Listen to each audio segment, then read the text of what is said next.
Hello friends, जैसा कि आप सभी जानते हैं कि स्टैटिक जीके किसी भी कॉम्पिटिटिव एग्ज़ाम के लिए बहुत बड़ा रोल प्ले करता है। चाहे आप एसएससी का एग्ज़ाम दें, रेलवे का, बैंक का या फिर किसी स्टेट गवर्नमेंट एग्ज़ाम का। अगर किसी भी एग्ज़ाम में जनरल अवेयरनेस का सेक्शन आता है तो वहाँ 3 से 5 क्वेश्चन तक स्टैटिक जीके के ज़रूर पूछे जाते हैं। तो आज से हम शुरू करेंगे अपना स्टैटिक जीके। आज हमारी पहली क्लास होगी इम्पोर्टेंट टेम्पल्स इन इंडिया। भी भारत में बहुत सारे मंदिर हैं जो कि कुछ अपनी स्थापत्य कला के लिए प्रसिद्ध हैं तो कुछ अपनी विशेषताओं के लिए प्रसिद्ध हैं। जैसे कि आप जो अभी स्क्रीन पर मंदिर देख रहे हैं, ये तुंगनाथ मंदिर है जो कि उत्तराखंड में स्थित है। ये भगवान शिव के सबसे ऊंचे मंदिरों में से एक मंदिर माना जाता है। अभी हम बात करेंगे उत्तराखंड के ही मंदिरों की। उत्तराखंड की राजधानी है देहरादून। अभी हमें किसी भी राज्य के बारे में अगर जानकारी लेना चाहते हैं या फिर किसी भी राज्य के बारे में पढ़ते हैं तो हमें उसकी बेसिक चीज़ें पता होनी चाहिए। जैसे कि वहाँ क्या राजधानी है, वहाँ नेशनल पार्क कौन कौन से हैं, वहाँ की प्रसिद्ध अगर नृत्य है तो कौन सा है। तो ये सारी चीज़ें हैं जो कि हमें स्टैटिक जीके में काफ़ी काम आती हैं। तो जैसे कि अभी हम देख रहे हैं कि उत्तराखंड जो राज्य है उसकी राजधानी है देहरादून। और यहाँ पर जो पहला प्रसिद्ध मंदिर है वो है केदारनाथ टेम्पल, जो कि आप यहाँ स्क्रीन में देख रहे हैं। केदारनाथ टेम्पल इसलिए भी प्रसिद्ध है क्योंकि 2013 में यहाँ पे बहुत बड़ी बाढ़ आई थी, जिसकी वजह से यहाँ के आसपास का काफ़ी एरिया नष्ट हो चुका था। यह मंदिर भगवान शिव के लिए डेडिकेटेड है, जो कि भागीरथी नदी के किनारे पर बसा हुआ है। अगला मंदिर बद्रीनाथ टेम्पल है। ये भी उत्तराखंड में ही स्थित है और ये भगवान विष्णु के लिए डेडिकेटेड है। इस मंदिर को 4 धामों में से एक धाम भी माना जाता है। अगले मंदिर फिर उत्तराखंड के ही हैं, गंगोत्री टेम्पल। गंगोत्री टेम्पल गंगा नदी के लिए डेडिकेटेड है, जो कि गोमुख से कुछ दूरी पर है। हालांकि गंगा नदी का उद्गम गोमुख नामक स्थान से हुआ है, लेकिन मान्यता गंगोत्री को ही दी जाती है, इसीलिए वहाँ पर गंगोत्री टेम्पल बनाया गया है। एक और मंदिर है वहाँ पर यमुनोत्री टेम्पल, जो कि यमुना नदी के लिए डेडिकेटेड है। इसके पास से यमुना गुजरती है। खास बात यह है कि यदि आप गंगोत्री, यमुनोत्री और बद्रीनाथ ये 3 जगह यात्रा कर लेते हैं तो आपको छोटे 4 धाम माने जाते हैं। आगे हम बात करते हैं दिल्ली के। दिल्ली की कैपिटल भी दिल्ली है और दिल्ली के सीएम इस समय पे अरविंद केजरीवाल जी हैं। तो ये जो दिल्ली में आप पहला मंदिर देख रहे हैं वो है लक्ष्मी नारायण टेम्पल। लक्ष्मी नारायण टेम्पल जो भगवान विष्णु के लिए डेडिकेटेड है और इसे बिरला मंदिर भी कहा जाता है। तो ये चीज़ आपको पता होनी चाहिए कि इसे बिरला मंदिर भी कहा जाता है। खैर, अगला मंदिर है अक्षरधाम टेम्पल। अक्षरधाम टेम्पल भारत के सबसे अमीर मंदिरों में से एक है, जो कि दिल्ली नोएडा के बॉर्डर पर स्थित है। अक्षरधाम की खासियत यह है कि इसमें एक फाउंटेन शो होता है जो कि काफ़ी प्रसिद्ध है। अगला मंदिर हम दिल्ली की ही बात करेंगे, श्री दिगंबर जैन लाल टेम्पल। ये जो आप मंदिर देख रहे हैं ये दिल्ली में दिगंबर जैन लाल टेम्पल है, जो कि जैन धर्म का दिल्ली में सबसे पुराना मंदिर है। ये चांदनी चौक के पास पुराना किले से बस कुछ ही दूरी पर स्थित है। अगला मंदिर है लोटस टेम्पल।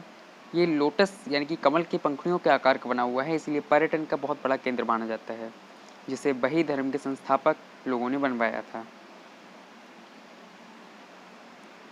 अब हम बात करेंगे तमिलनाडु की। तमिलनाडु की कैपिटल है चेन्नई। तमिलनाडु में काफ़ी सारे मंदिर हैं।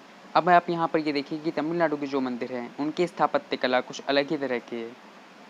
ये द्रविड़ शैली बोली जाती है।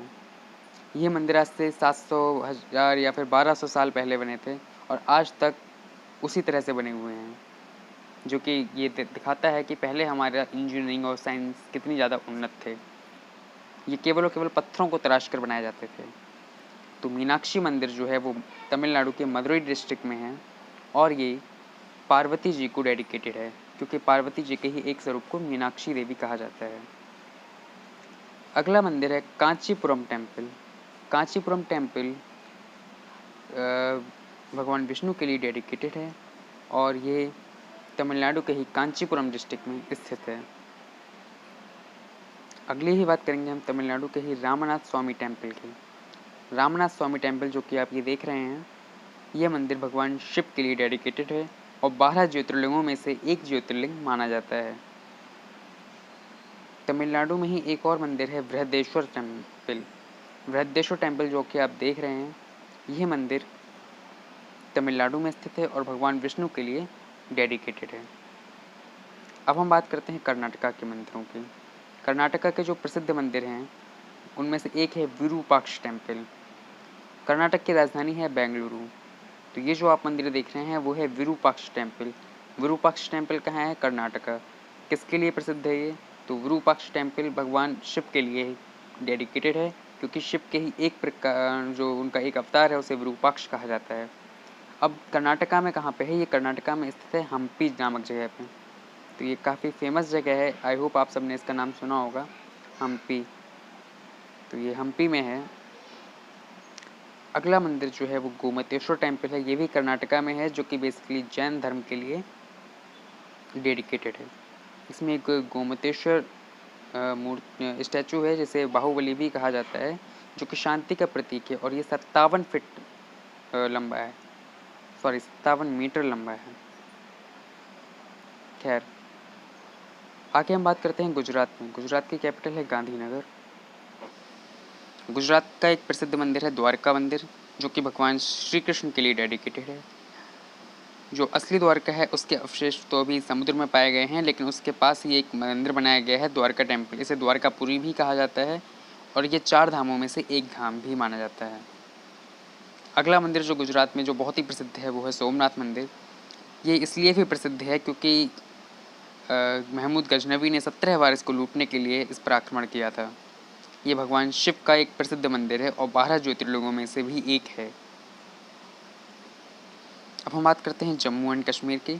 जम्मू एंड कश्मीर अभी यूनियन टेरिटरी बना दिए गए हैं और इनकी कैपिटल अभी भी श्रीनगर और जम्मू ही है, जिसमें से 6 महीने गर्मियों में श्रीनगर और 6 महीने ठंडों में जम्मू इसकी कैपिटल रहती है।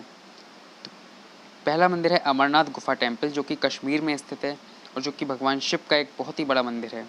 इसमें प्राकृतिक रूप से बर्फ गिरके एक शिवलिंग का आकार लेती है।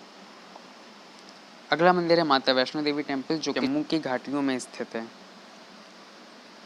ये काफ़ी बड़ा प्रसिद्ध मंदिर है, जिसमें काफ़ी श्रद्धालु लाखों की संख्या में तीर्थ यात्रा पे जाते हैं।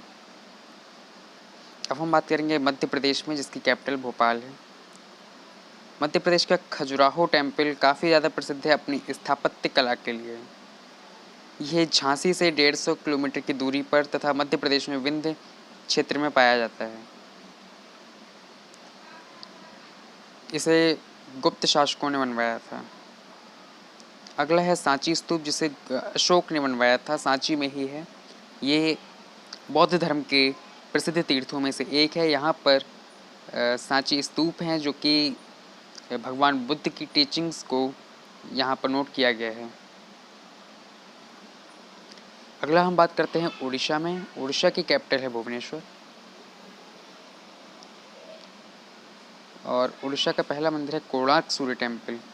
कोणार्क सूर्य टेम्पल भगवान सूर्य के लिए डेडिकेटेड है, और ये एक समय बहुत ही ऊंचा मंदिर था, जिसे बाद में नष्ट कर दिया गया। आज इसके खंडहर हैं, लेकिन ये खंडहर भी काफ़ी ऊंचे हैं।